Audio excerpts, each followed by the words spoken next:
Movies do exist. It's just people with closed minds can't see them. Let's talk about Hokum.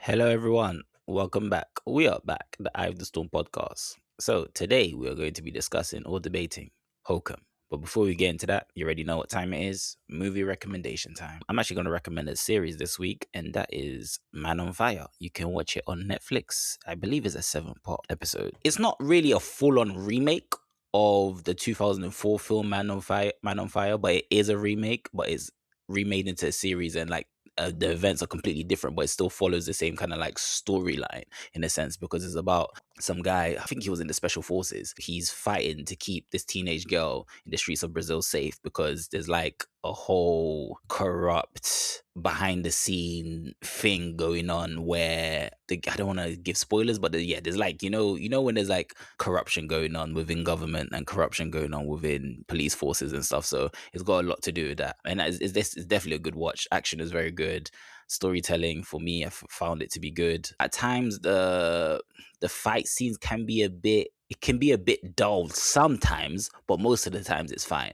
But overall, I'd say it's a very, like, I wouldn't say it's a compelling story, but it's a good story for an action series. I feel like you'll have a good time with it. The main selling point of this one is very entertaining. I'll definitely recommend this one. All right, so this week I've been watching Little Mosque on the Prairie, which is a 2007 Canadian sitcom, which follows the story of Amar, who is moving from the large city to a small town in Saskatchewan, where he has taken a job as the imam in the local Muslim community. It's the small town where with a fairly sizable Muslim community, and they're renting space in the mostly empty Anglican church where they hold their services and all of that. And it's essentially a sitcom that follows various members of this community who have various outlooks on the immigrant experience in Canada. I wouldn't call it actually good. It's very cheesy and corny, and it's very cheap if you're used to most other productions. But it has a charm and an earnestness to it, where the characters just grow on you. Before you know it, you've watched 3 seasons and you like these characters. And every once in a while, they slip in a pretty decent joke. The first couple of episodes are quite heavy-handed, where they kind of tick boxes. Like in the first episode, the main character gets detained at the airport because he's on some kind of terrorist watch list. And like in the first couple of episodes, they cover all the topics you would expect a show like this to cover. And after that, they focus more on sitcom plots that are informed by the fact that this is a Muslim community in Canada. And it mostly focuses on the different characters and their exploits and their little stories and conflicts. Like, I'd always heard about it, but I didn't really know what to think about it. So I just started watching it one day, and before I knew it, I was on season 5. And I think there's 6 seasons total, and I just started season 5. And it's a fine watch if you like. It's not the greatest sitcom ever, but if you just want a comfortable, easy watch that does something a little bit different than any other comedy, it's not quirky New Yorkers in their 30s. Right, like the way every other sitcom is, it's a little bit different, and it uses that premise to inform its stories and all of that, and that makes it just a little bit different than every other sitcom you've seen. And yeah, it's a comfortable, easy, enjoyable watch on that basis. All right, so let's get into the main discussion. Hokum, Danny G, can you please do your thing? So Hokum is a supernatural horror movie that follows the story of Bauman, who is an author who is traveling to a small town in Ireland where he wants to scatter the ashes of his parents who died some years earlier, because that is the place where they spent their honeymoon, and they always told him about how much they enjoyed it and always wanted to go back. So he decides to lay them to rest there. As he's there, he comes to realize that the hotel he's staying at is haunted. And when one of the staff of the hotel disappear under mysterious circumstances, feels an obligation to try and find out what happened to her, and events unfold from there. So what did we think of Hokum? I was quite disappointed with this film. I wouldn't say it was a bad film. However, it wouldn't be a film that I'd pay to go and watch at the cinema. The main issue I have with the movie was the build up to the conclusion. I feel like it was underwhelming. And I do understand this film is definitely a film with a theme, and the way that it, expresses its themes and conveys its themes is through, I'd say, through metaphors, as in like different things represent different things. Like the hotel, you could say that the hotel represented childhood trauma. Well, no, you could say that the honeymoon suite represented childhood trauma, and you could say that the hotel represented more so of like, the main character's mental state, how it was like slowly decaying, and going crazy. All of that was cool. And at times, like I feel like when it comes to like the basics in horror with the whole jump scares and the feel of things, like getting that kind of like scary feel of things, I think they executed that well. But I feel like the reveal is like you'll guess it pretty much soon on, like what's going on here and why he's doing what he's doing throughout the film. Because it's like themes of also suicide too. And also, to be fair, one thing that I would say that they did well was they kind of like gave justification for what like his personality and his character, the female suicide, and also the decision makings that he made throughout is given justification through, the female suicide. So I would definitely say the film works. It definitely works. I think it was cohesive. It's just the build up, it was very underwhelming. I didn't really feel like there was much to it. And I kind of had high hopes of it because I think this was produced by, the creators of Barbarian and Weapons. And those two are one of my favorite movies of all time when it comes to horror. So I was expecting, even I get it, like producers, they're not like the creators behind the film most of the times. However, if you're the producers of these two movies, that means you've got an eye for good movies. So clearly Hokum, there has to be something about Hokum. Even though I saw the trailers and I was like, okay, this trailer looks pretty basic. The film ended up resolving pretty basic too. But so that's why I was a bit disappointed. But overall, it was cool. It was okay. I was just kind of like disappointed with what I saw. I was expecting a bit more. I was kind of like waiting for a big twist. So I enjoyed this movie quite a bit. I think it does atmosphere quite well. Just the way it flows, the pacing of it, the way we learn more about the main character. It all works really well. And it's just a very smooth viewing experience, and that counts for a lot. I also like the main character quite a bit, where he's just the right kind of grumpy and misanthropic. As you learn more about him, you kind of learn why he is that way and why he views the world in that way and relates to other people in the way he does. But he's also not obnoxious. I enjoyed watching him be annoyed with everybody else and telling everybody else off and that sort of thing. And that is kind of hard to do, making a likable, unlikable character. And I think the movie did that quite well. I also think the plot itself is quite meticulous, with a lot of attention paid to detail. And so a lot of things are set up and paid off in a very satisfying way, where everything that the plot needs to work is seeded in the story in a way that makes sense, and where everything kind of slots together in the end. The main problem I have with this movie is that very clearly, like the writers of this wanted to tell a very psychological story about grief and loss and overcoming loss and guilt and all of that, and then package that in a very crowd or audience-friendly packaging with lots of jump scares and ominous music and people walking down dark hallways. And in principle, I'm on board with that, but in doing so, they kind of stitch together two different kinds of movies. And I think when you really try to make sense of what happened, I don't think it quite holds up, which does not tank the movie, but it's a little bit of a stain on an otherwise very well-crafted story. Let's talk about it. So I'm sure. Okay. So the question, because I have two questions, right?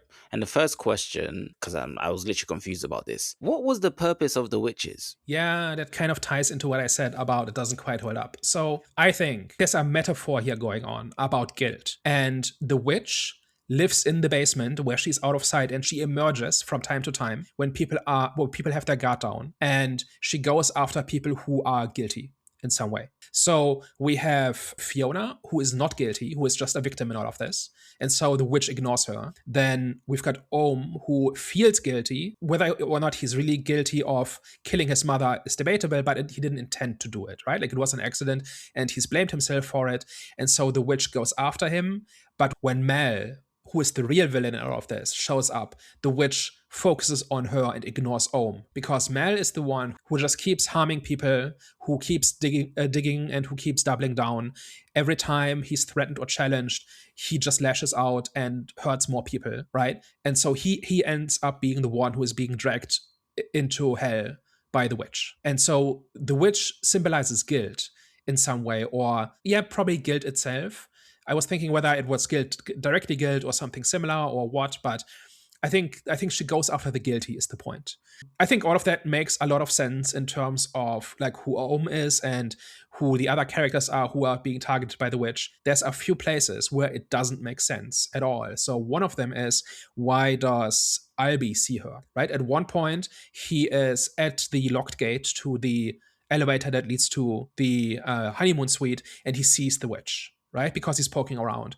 But what does he have to be guilty about? And I think that scene is just there because it's a cool shot where he's staring into the dark elevator shaft, and he reaches into kind of like past the fence, right? The barrier.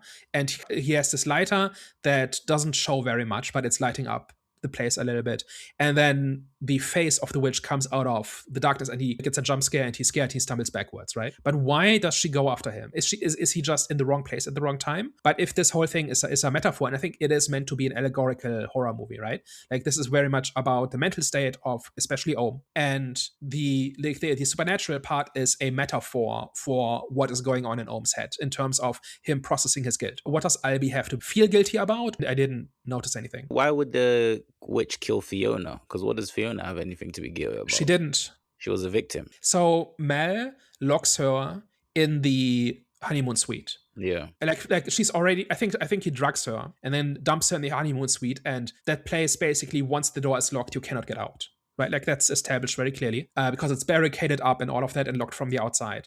And so she finds this elevator, this dumbwaiter, I think it's called, and she goes down into this basement. And two problems. Number one, the elevator is broken, so the button to start the elevator at the lower level doesn't work anymore. So once you're down, you're trapped. And when the hotel was renovated, they boarded up the entrance to the basement. And so once you're in the basement, you're stuck. You cannot leave. And so Fiona witnessed the witch, and she was scared because the witch is scary, but the witch didn't go after Fiona. And so Fiona eventually died from dehydration and hunger because she was trapped there for days. Yeah, I should have clocked that. Because the only reason why I didn't initially clock it was because I didn't think she was there for a lot of days. Because obviously when Ohm committed suicide, I do know he was probably, I don't know if he was in a coma, but he was out for a couple of days. So I assumed it wasn't too long after, because you can survive under, I don't know how many days you can survive. Without water, I think like 2 days or so, yeah. But Ohm was out for the better part of a week. Okay, I didn't clock that. Yeah, and Fiona was abducted, I guess, on Halloween Eve. So the same day. Oh, okay. Or maybe the day after, something like that. But so I think the timeline works out. So basically, she was trapped there for several days without food, without water, and she just died from dehydration and deprivation. Okay, that makes sense. Okay, you even mentioned this point about the rabbit as well. You didn't understand the purpose behind that, because sometimes it did feel like certain things were being shown and certain things were being done without a purpose, and just kind of like to add on to the whole atmosphere and, you know, just the horror of the movie. So the rabbit I didn't understand. The witch at times I didn't understand. Wow, so something. Oh, and also what I didn't understand was, you know, the hospital scene. So it's pretty much the ending where Ohm looked at his wrists. Do you remember that scene? Yeah. Where he looked at his wrists and then it kind of like brought him back to a flashback with the old man in the woods. I didn't understand that. Did you get that? What was the flashback? So the old man must have said something. I forgot what the old man said. He said something. And then he came back into the present time and like nothing was said afterwards. But this was basically the scene where he was in the hospital, and obviously the guy told him that he drugged him with mushroom or something like that. And then that's when basically afterwards, Ohm looked at his wrist, and obviously you could see that his wrist had the chains on it. And then that's when it went to a flashback. I think what that was it was the line about how the supernatural is real, but you have to open your mind to see it. And that kind of suggests to Ohm that the things he saw while on the mushrooms, right? So Jerry, is it, spiked his whiskey, I guess, or his alcohol, which Ohm keeps drinking in the hotel, right, when he's in the honeymoon suite. He basically questions whether or not what he saw was really there because he was on drugs. It is reinforced that the mushrooms make you see things that are there, but it opens your mind to another reality, essentially. And to me, that indicates that the whole thing about the witch and everything that happened there really did happen. So it kind of just reinforces that idea, so that it's not, you cannot simply assume that everything just happened in his head. Was it because he was already closed-minded to it? So it was just pretty much... He was in the beginning, and he never really believed Jerry. He just teamed up with Jerry because he came to be convinced that something had happened to Fiona. And that Jerry, when he saw Fiona, like Fiona's ghost, Ohm thought, well, maybe he didn't see the ghost, but he saw something, and we're gonna go find out. And also, at some point, one of the, I think Fergal was it, said that they hadn't checked the honeymoon suite. Like, they had searched everything for Fiona except for the honeymoon suite. And that is why Ohm says, okay, Jerry's already going there, I'm gonna go with him and then see what's going on. And that's when he starts seeing, like, the witch and everything else. And like the final scene essentially reinforces the idea that all of that really happened. I see. For me, that didn't really need to be there. I don't feel like he would have, like, if he woke up, I don't feel like he would have been in a place where he doubted what happened. Yeah, but Ohm doesn't believe in any of this. And there's also clues in the movie that it's not real. So one example of this is the circle. So the circle, that's the magic with which you defend yourself against the witch, right? You take a piece of chalk, draw a circle around you on the ground, and then the witch can't touch you, right? And then the circle appears in Ohm's writing, right? When we go to the conquistador and the boy, there's like a red circle of sand where the treasure is, right? And they sit in that circle essentially. And like the way it's shot, it makes a very deliberate connection between the chalk circle and the sand circle. And also in the beginning, when Ohm is writing, they make a connection between the sand circle and his drinking, because the first time we see the conquistador in the desert, it shows him from above sitting in this circle of red sand in the middle of the desert. And then it fades into like a ring of condensation from Ohm's whiskey glass. So he's sitting in a dark room at home, he's drinking, and the whiskey glass is leaving a ring of condensation on the table. And a connection is made between those two. So that all suggests that anything to do with the circle has to do with Ohm's state of mind, right? Because it has to do with his drinking, has to do with his fiction, and it has to do with him seeing the witch. But if we are saying that all of that is real, like not the conquistador, but everything about the witch and the hauntings is real, then like we need to reinforce that, right? So it basically takes that idea off the table that you can't say, oh, it's all just in his mind. Okay, makes sense.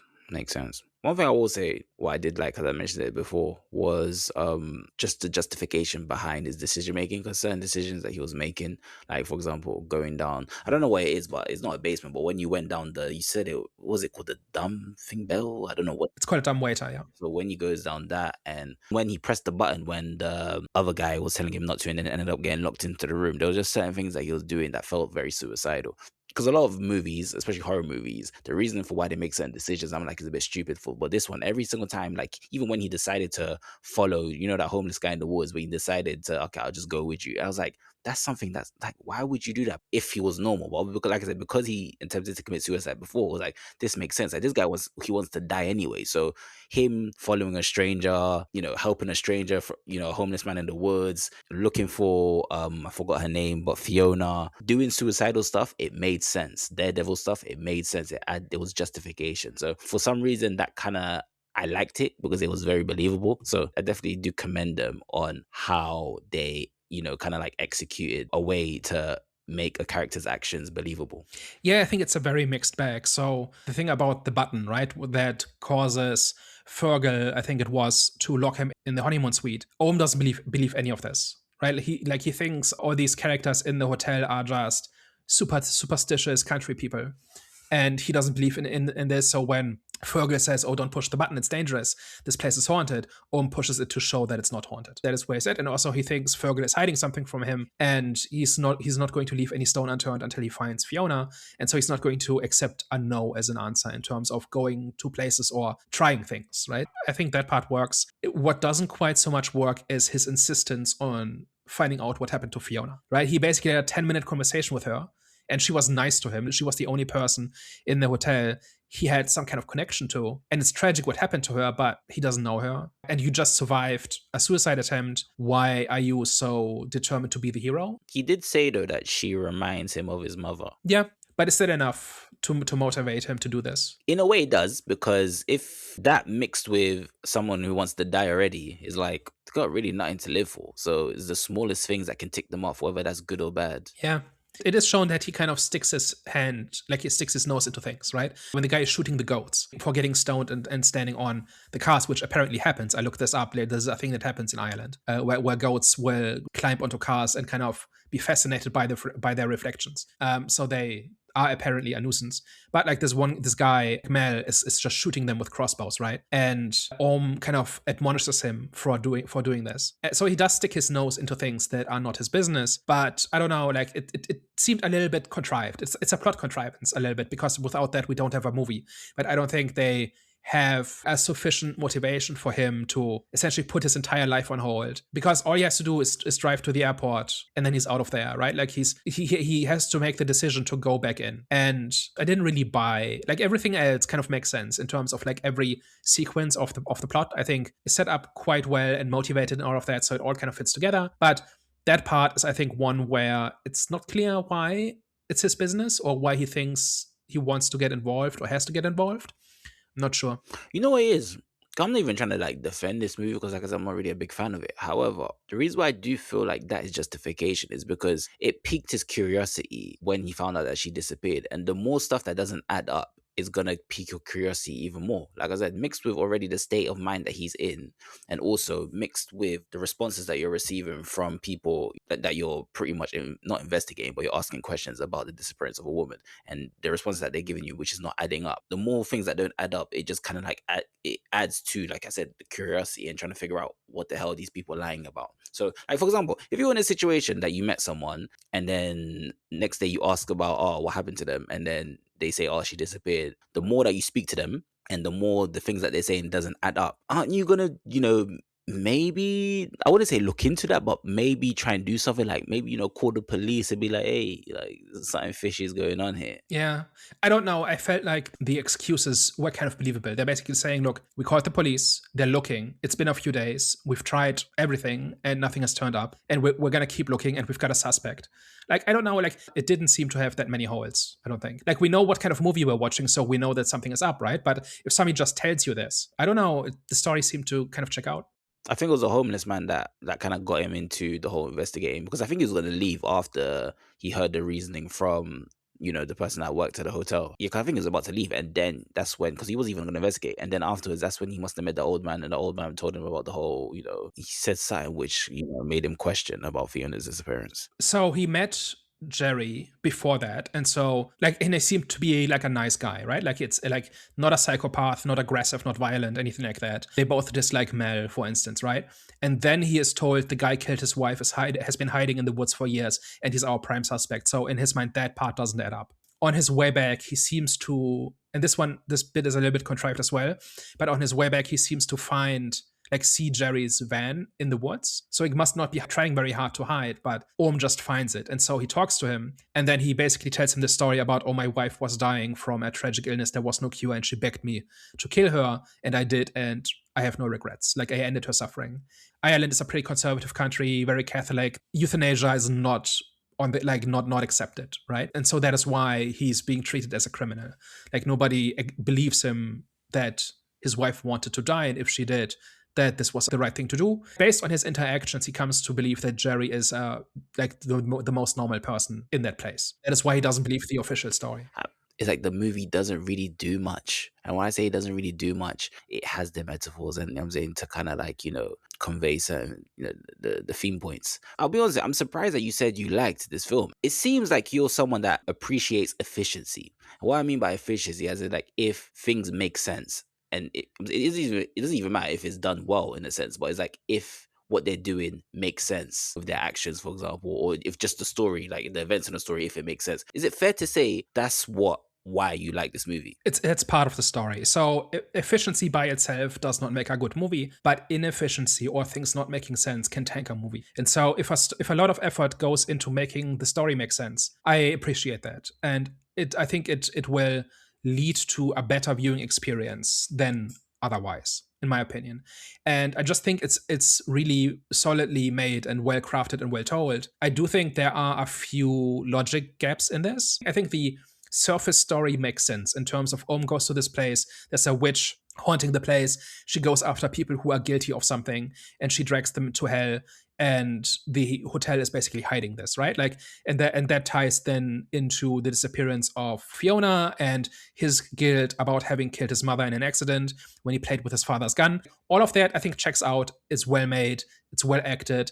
I like Adam Scott. I've seen in a few other things, and I just like his performances. And I like the characterization of Ohm about this guy who has a reason for being checked out of the world and being cynical about it. And like everything he says kind of makes sense, right? Like when Albie is basically fanboying about his books, and Ohm just is not in the mood. It's hours after he scattered his parents' ashes, and now this guy is trying to get him to read his manuscript. He's had it, right, at that point. So all of these little pieces, I think, work quite well. Where the movie falls apart or stumbles, maybe, is when you try to make sense of the metaphor and try to reconcile all the different pieces, right? So, for instance, why, like, if the witch is about Ohm's guilt and struggles to live with what he did, then why is she haunting the hotel in the first place?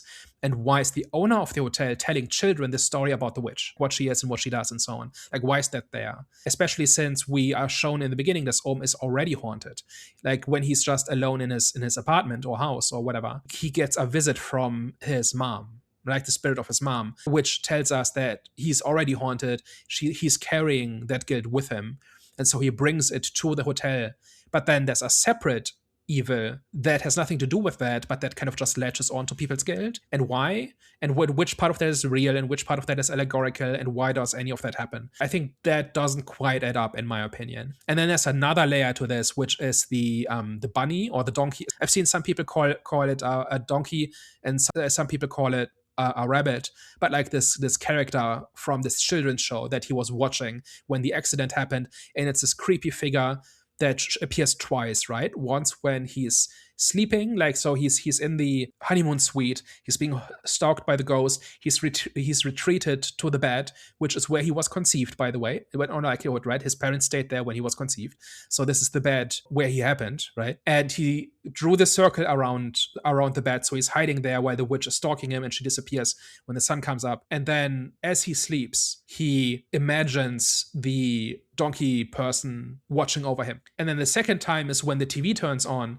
and he sees like a segment from the children's show, and his imagination, or however it works, tells him that he should feel guilty, right? Like it's like a letter segment, and the donkey creature essentially says, well, you should feel guilty, like you killed her, this is your fault, and you should feel bad, and why are you not, why haven't you killed yourself yet, right? That sort of thing. I just have to wonder, why is it there? And like, I understand why it's there, right? It's a manifestation of his guilt and his inability to move on and to kind of process what has happened. But like, from a story logic standpoint, why is it there? We're now up to 3 different supernatural evils: the mom's ghost, the witch, and the donkey person. What do they have in common? Why are all of them there? Like, what are their interactions exactly, and so on, right? So in my opinion, there's an allegory going on, and then they made the movie more audience friendly by putting in standard horror beats, right? So that is why the witch chases him through the honeymoon suite. That's why she looks the way she does, and that is why there are all these jump scares and like horror cliches about creepy noises in a dark room and him walking down hallways. Like, and it all makes sense. Like, to the movie's credit, all of these pieces are, like, on a story level, are justified. Like, it makes sense why they're there, but they're very clearly there because they want it to be a more standard horror movie. And then while you're there, you're also getting the artsy allegory about internalized guilt and grief and so on. And then they don't quite harmonize the different pieces, I don't think. Yeah, I can agree with that. I have no idea what the bunny signified. The witch, you pretty much told me today what that meant. And there's more about the witch. So did you pick up the thing about the demon gate? About open the gates of hell or something like that? When he's in the basement, he finds the piece of chalk that I think Fiona brought down. And there's also a gate painted onto the wall, which is how the witch came in, right? Probably. That's kind of a question mark. Like, is this there? So is the witch there because Fiona opened a door to hell out of desperation or revenge or spite or whatever?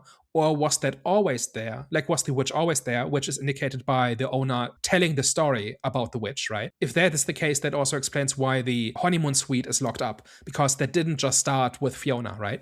So it's a question mark of how did the witch get there? Why is she trapped in the basement? Why is she haunting people in this place as opposed to literally anywhere else? And what's the purpose of the demon door, right? Because Fiona is the mythology buff, and so she would have known about the circle, and she would have known about how to open a gate to hell. And it looks to me like she did both, because she's the one with the chalk and there was nobody else in the basement before her. So, bunch of question marks here. Especially the gate to hell seems to be so deliberate that there must be a purpose for it. But it's over very quickly, and it's just a very brief shot. It's like 2 seconds. And there's nothing elaborated on. It's not explained, other than we kind of know what the door means, right? And it might have been Fiona's attempt to get out, which didn't work. And maybe she didn't complete the door before, like, the witch showed up and scared her and made her retreat back into the dumbwaiter. But if that is the case, what does it say about the metaphor that Fiona knew how to escape and couldn't because she was afraid? But Fiona is not wrecked by guilt, right? Like, she probably feels bad about her affair with Mel having gone bad. But that's not exactly guilt, that's maybe more regret. I don't know, but also, why does she know? Like, she wouldn't know that she has nothing to fear from the witch if she's not guilty of anything. Yeah. You know what I mean? Like, I'm not sure it quite adds up if you really kick the tires and if you really think about what's going on. Yeah. I was even going to say, why would she create a circle for herself, even if she saw the witch? But at the same time, it is an initial reaction. You see a witch, you're always going to, even if, but you don't even know the purpose of the witch. So it kind of does make sense why she would react in that way. She knows how to protect herself from evil, and so she uses the chalk to make a circle, and so the witch ignores her. But she's trapped there, and so she dies. And then Ohm, notably, also creates a circle, but he doesn't finish it. So in that scene where the witch goes after Mel, she goes past Orm, who is kind of sitting on the floor, right, terrified, hoping the witch will pass him by. And she looks at him, pauses briefly, and then goes after Mel, right, and drags. I think she's got him in chains at that point, and he's being dragged to hell. But his circle is not complete. He didn't have time to complete it. They make that very clear. So the circle protected Fiona. It didn't protect Ohm, and Ohm was still spared, which I think ties into this whole idea of Ohm is not really guilty of anything. He should not be blaming himself for the death of his mother because it was an accident. But why was she still pulling him in, though? Mel? Ohm. Because he is guilty. She does put Ohm in chains. And then Ohm has the little saw, right? That came from, I think, when he had that. I think he had that, and then Fiona had it when she cut him down, and then it came back to Ohm, right? And he saws off the chains, right? And that is why he gets free. So again, what's the metaphor here, right? So he is being spared by the witch because he's not really guilty, but he's being put in chains, which means she's ready to pull him to hell. But then he can just free himself? Does that mean he had it within himself the entire time to overcome his guilt? Maybe that's the answer. Maybe that's a sign of him breaking free, is him finally forgiving himself. Yeah, maybe. Although I didn't quite get what exactly the moment was. At the end, it is presented as Ohm having overcome his misanthropy, right? Because he forgives himself, he forgives Albi, or doesn't blame him for anything that happened, especially when, like, he confesses the thing about spiking his whiskey. And then when he finishes his story, he changes it from the cynical view to the charitable view that acknowledges the good in people, right? So, like, this whole thing about the conquistador and the boy have to break open this bottle to get to the treasure, and the only thing that can break open the bottle is one of their skulls, right? And in the first version, the conquistador wants to kill the boy so that he can get to the treasure map. And then in the rewrite, he offers himself up so that the boy can get to the treasure and be set for life. But then the boy says, "I would rather be with you, like as a surrogate father," kind of thing, and walk away from the treasure. That's the rewrite, right? And that reflects the change that has happened in Ohm's character journey, right? One thing I wasn't quite clear on is what exactly made Ohm change his mind about people in general. So what is there is that he has an apparition by his mom's spirit that forgives him, right? That says, "It wasn't your fault. It was an accident. Get over it," right? And then he does. And that is basically the moment where the witch spares him. But is that reflective of, like, an internal Like, is it just that his mom forgave him and that is kind of the level up moment? Or is there an actual character moment here where he learns something about humanity or about himself that causes him to change his mind? I'm not sure, because he's basically just scared and trying to survive the entire time. And then he's essentially at the mercy of the witch. And then he has an apparition by his mom. And that's pretty much it. Like, that's pretty much what happens. I didn't really see the point where something happened that caused him to change his mind. Initially, I didn't pick up on it, but I would say it would make sense that his mother forgiving him was the trigger for him, for his views to kind of change. Yeah. Because obviously, like, forgiveness is a strong thing. And I think he even showed, like, what was the guy's name? The one that poisoned, that spiked him? That was Albie. Albie. So the way that he kind of like forgave Albie and even accepted his script, that there for me was okay, he's kind of like practicing on forgiveness now, if that makes sense, because obviously before his mother forgave him, and we saw what he was like before his mother's forgiveness and him not being able to forgive himself. So after he finally accepted his mother's forgiveness as well as his own forgiveness, he was kind of like set free from that kind of like bondage that made him to be like a grumpy old man who viewed the world as a bad place and people as bad people. So I think him forgiving himself mainly, I think, because that's what it mainly is. I don't think it has anything to do with, it's not that it doesn't have anything to do with his mum not forgiving him, but I do believe it was just like his mother saying that she forgives him in a way is him saying to himself that he forgives himself for what happened, if that makes sense. Maybe. Like, maybe it does. To me, like, the ending of the movie frames it as he has learned something that has changed his outlook on life. If all it is him being absolved by his mother, and therefore he can move on, which he couldn't before, that's fine. That's okay. But I don't see why it would change his outlook on how the world works, right? Because the way he writes his characters is a reflection of how he sees the world, right? And he says, like, when Albie says, oh, he really identifies with the characters, and Ohm says, oh, that's concerning because my books are full of jerks and, awful people who exploit each other, because that's what the world is like. And so you shouldn't identify with any of them. Like, it's not like anybody demonstrates charity to him or kindness. Like, yes, his mom, I guess it's kindness, right? It's certainly there, right? Like, Fiona was a good person and Jerry died trying to, like, rescue his friend, right? So he is seeing, like, the worst in people and the best in people, and he sees that kind of all play out, but also not in a way, I don't know, like, I didn't feel like the movie was giving me a scene or a moment where he has this realization of, oh, I see I was wrong about people, right? I thought that was kind of missing, but then the ending implies that he was wrong about people and he has changed his mind. That's kind of what I'm hung up on about. And to me, that is the entire point of the movie. Him coming out of this rut of grief and regret and being able to see the positive in humans or in people again. Like, to me, that is kind of the point. Like, it's not so much about he goes through torture and then his mom forgives him and then he moves on, right? Like, I think that's a little bit lame. What's more interesting is him learning things about himself and about humanity that he didn't believe before. Like, that seems to me like the story. And I don't feel like the crucial moment is there. It's the thing. I don't know. I don't think he actually had like a beef with other humans. I think it was more sort of a projecting type of thing where he's projecting his obviously insecurities and the stuff that he's going through onto other people. That's why I think it was a thing where the whole thing about forgiveness and his opinion changing on people isn't really something that stems from his views on people. It stems from his views on himself. That's why when he ended up finally forgiving himself, it was a thing where that there was a drastic change in him and how he viewed other people, because he viewed himself in the light where people are evil, obviously due to the fact of what he done to his mom. And now that he actually forgave. And his father let him down. Like, at that point, he needed his father, and his father couldn't handle it.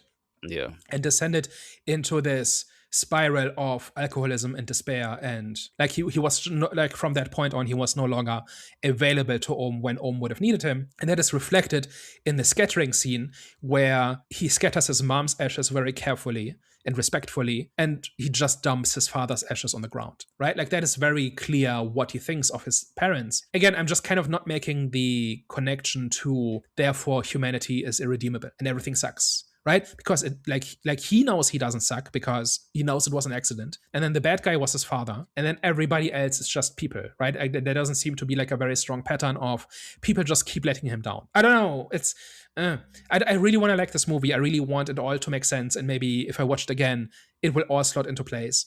But it seems to me like they have like a couple of beats that they want to get to, which has to do with the witch and the spirit forgiving him and like him being backed into this corner and like on this vision quest that is basically one big allegory for his grief and guilt. And then they kind of weave a story around that, but I feel like key pieces are not connecting. The whole setup of the hotel and the witch and all of that, I don't know that all fits together. And one of those things that doesn't fit together, it seems to me, is why he is in this place of humanity is just that evil, and why try anything, like why connect with anybody, because I genuinely don't see where that was his life experience. Like if anything, people are constantly telling him how amazing he is and want to cater to him. It's not like everybody's a jerk to him, and he just learned that that's just how humanity is. Like in the hotel, everybody pretty much, like Mel in the beginning, is basically saying, hey, anything we can do to make your stay more enjoyable, just tell me, right? And Fiona is nice to him, and Albie is fawning, like is fanboying out. So it's not like people are consistently awful to him. It's just what I'm saying. I hear that. Just overall, I think this is like just a really well-made haunted house movie, just in terms of the mechanics of how the movie works, right? Like all the different pieces and the escalations and this whole journey through the hotel and the honeymoon suite, and how Ohm kind of keeps descending into this darkness and it keeps getting creepier and creepier, and there's all these little details, and a lot of attention is paid to making sure that things are set up in a way that when the plot needs them, they're there, and that sort of thing. All of that, I think, is really strong. I think that is part of why, like, even though just for half an hour, I've just been saying about how much stuff doesn't make sense, but it seems to me like those are important details, but the bulk of the viewing experience is actually quite strong. Like the characters and the tension and the escalation, and even though the supernatural evil is hyper generic, it still worked. When he's fleeing from, like when he's locked in the honeymoon suite and the witch is coming after him, and so he stumbles through the window and lands face first in the hot tub that is full of dark water that has not been changed, like has been stagnant for years, and he's wet and cold and filthy. I felt that a little bit. He's a very methodical and sensible guy, and watching him run out of options and out of ideas, I think worked really well. Like when he finds this little latch and he tries to unscrew it with a knife from the housekeeping tray that's been left there, and he gets the first screw out, but then the second one is just just ruined, and he can't get any traction, and so he has to abandon that plan.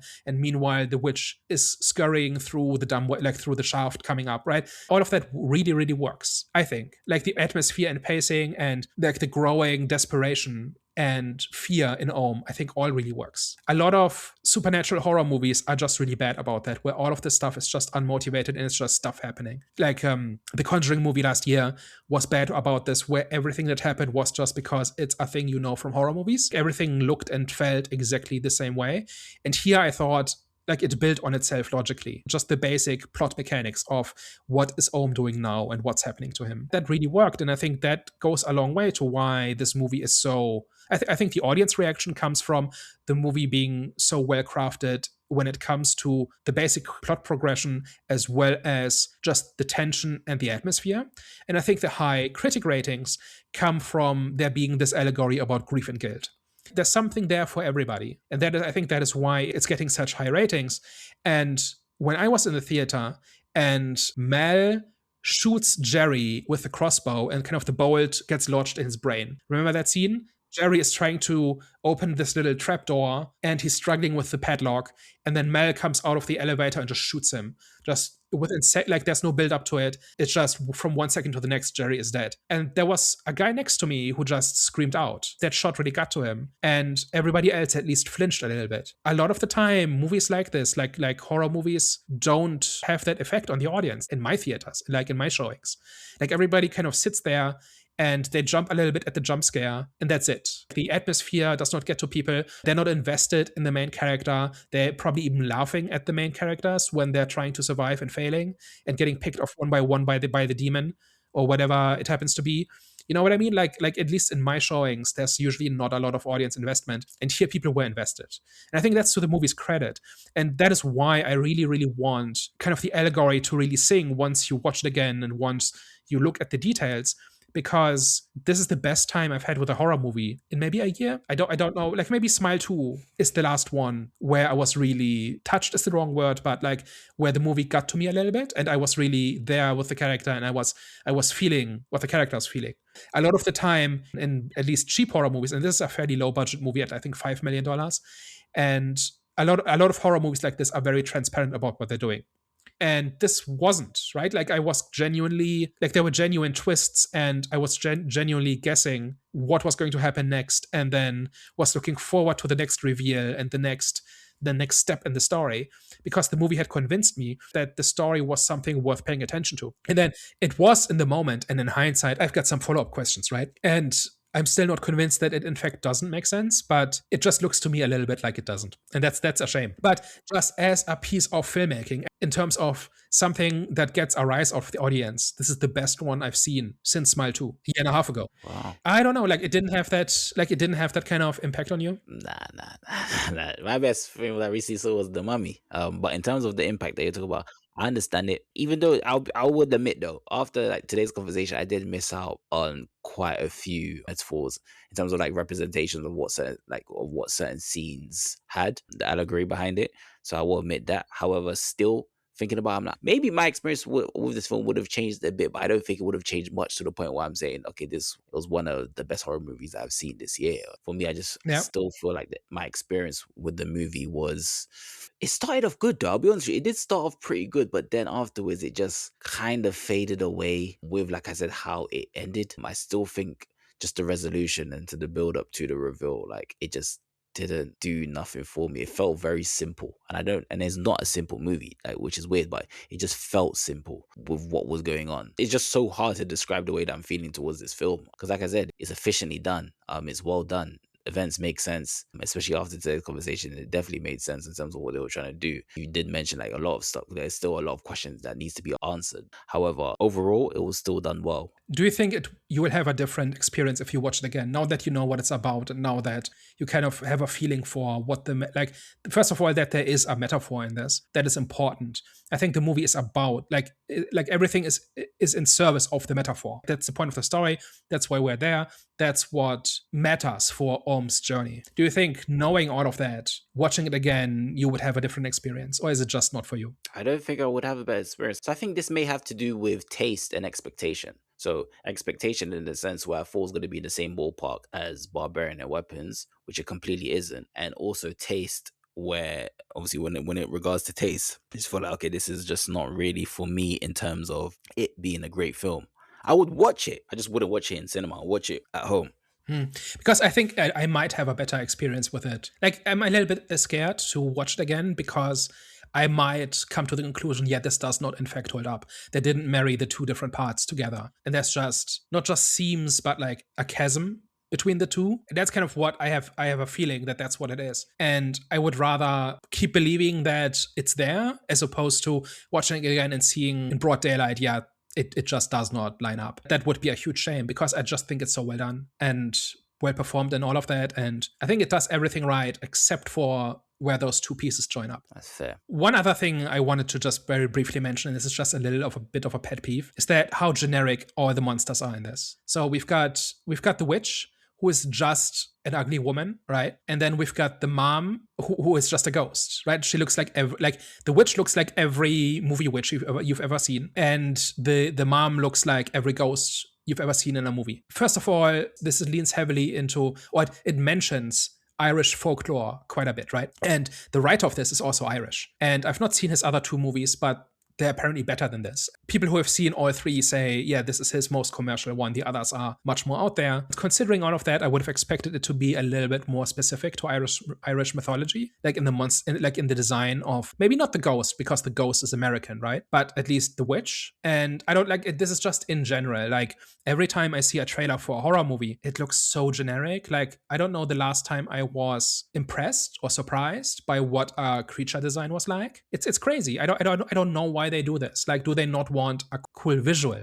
right? Like there's like a handful of modern designs, like Slender Man. That's like 15-year-old monster, circa 2012 or something like that. Somebody invented that on a message board, and it's just a tall guy with long arms and no face, right?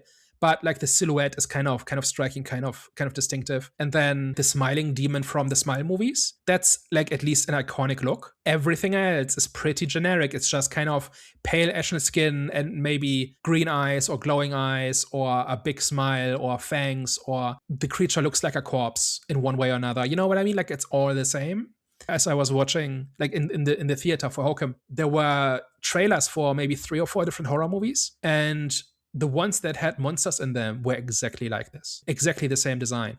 And I don't get it. Like, do you not want to be a little bit creative and stand out a little bit and have like an iconic look to your movie? Like, even if it's a small production, even if it's not a franchise movie, or you don't think this is going to be the start of like a 10 movie franchise or whatever, do you not want to be remembered? Like, I don't know if there's like a special effects person listening or something, tell me, like do people have ideas and it gets shot down, or do people not care, or is there just like market research that says a movie monster has like a ghost or a demon has to look this way, and that's what gets people interested, but then as a result all movies look the same? I don't know, it's weird.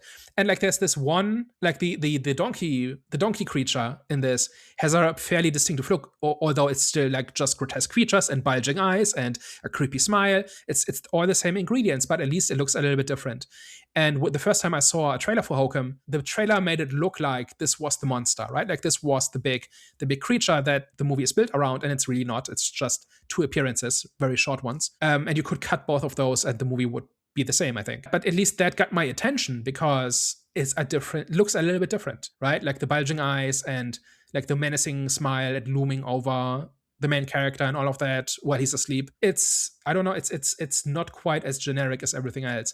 And I don't get it. I don't know. Like there's this boom, right? This decade-long boom at this point of horror movies. Like Jason Voorhees, Mike Myers, Freddy Krueger, like the classic horror slasher monsters. They all have their unique looks and the way they behave, right? And the way they move and all of that. And to me, like that's kind of the thing that should get the audience attention. But horror movies seem to have given up entirely on this. And I don't know why. I don't know if they're doing it on purpose or if it's just like if it's the same special effects people working on all the movies, and so they just do their thing that they got hired to do because they got hired based on what they did last movie and they were told do that again because that worked. I don't know. It's weird. It's got a lot to do with, I would say, a mixture of taking things for granted as well as the improvement of technology. Because back in the day, there was a huge emphasis on, like you said, special effects when it comes to creature design and stuff like that. Because they just didn't really have they didn't have the grace of the technology, so they needed something to kind of like stand out. But now, because we're living in an era where technology has improved a lot, there's different things which stand out within a movie, and I think they've put more of an emphasis on the other things rather than creature design. Yeah, I just don't get why. Isn't it cheaper than ever to have like a really out there creature? If you are in such a crowded field, do you not want to stand out? Do you not want to, get people's attention? Do you not want people to remember your trailer and say, oh, I want to know what the deal with this creature is. It looks so different from everything else. And still like recognizable, like it's still going to resemble a corpse in one way or another, right? Like that's just how it is. But why can't there be anything unique in there? No, you're right, because there was actually recently a picture of, I don't know if it was in the new Spider-Man movie, but there was a picture of, it was a monster. I don't know if it was a villain or it looked like a villain, or it could have even been a superhero. I'm not too sure, but it looked really disgusting, and that obviously caught people's attention, and it was trending. Like people were like, "Oh, what the hell is this?" So you're right, it does. Having a cool looking creature, it helps a movie. I'm saying it definitely does help a movie. Yeah, and it's just this movie is far from generic, right? This uses a bunch of familiar tropes, like walking down dark hallways. Did you hear that? Like all that stuff, but it uses them in motivated ways, right? Where every time it happens, it makes sense that it would happen in that moment, and it drives the story forward one way or another, and it's not quite as generic as it usually is. But then why can't you dig a little bit into Irish folklore for your witch design if she really is an Irish spirit that's really haunting this hotel and is then latching on to Ohm's guild in one way or another, right? Like if that's the story, why does she look like every other demon spirit witch kind of thing? Anyway, just something I noticed about this, and that's been bugging me for a while, so I wanted to complain about it on the internet. Oh. I don't know if there's anything else that you want to mention, or I think we covered it. Well, can I just give my last thoughts? This film just wasn't hitting for me. However, like I said, it wasn't a bad movie, just based on expectation and just personal taste. I don't really have much to say besides a 5.5 out of 10. Yeah, so I think I like this a lot more. A lot of the pieces are really excellent, I think. Atmosphere, pacing, acting, characterization. I really like Ohm as a main character. They don't usually have this much personality in horror movies. The story itself, like a whole bunch of work went into the story itself, putting into place all the different pieces and making sure it kind of adds up and builds on each other, and there's not too many contrivances and that sort of thing. And so it's all the more surprising when the allegory that is clearly the point of the movie does not seem to quite sing, where there's like large chunk of the movie that you kind of have to ignore in order to make the metaphor work. And that seems surprisingly sloppy for a movie that is this careful, right? Like, this is not phoned in, this is not slapped together in a weekend the way a lot of cheap horror movies are, or low budget horror movies are. Like, this is a lot better than those. And that is kind of why I'm so surprised that the holes are quite this big when you actually look at it in hindsight and try to make it all make sense once you know everything. So that's a 5 out of 7. Quite good. Really enjoyed my experience. It's a little bit frustrating that it doesn't appear to make enough sense. Hi, guys. Thank you very much for tuning into today's discussion. So if you've gotten this far and you liked what we do, please tell a friend. And if you hate what we do, please tell an enemy. Hi, guys. You heard it here first. We will catch you next time. Au revoir. Bye-bye.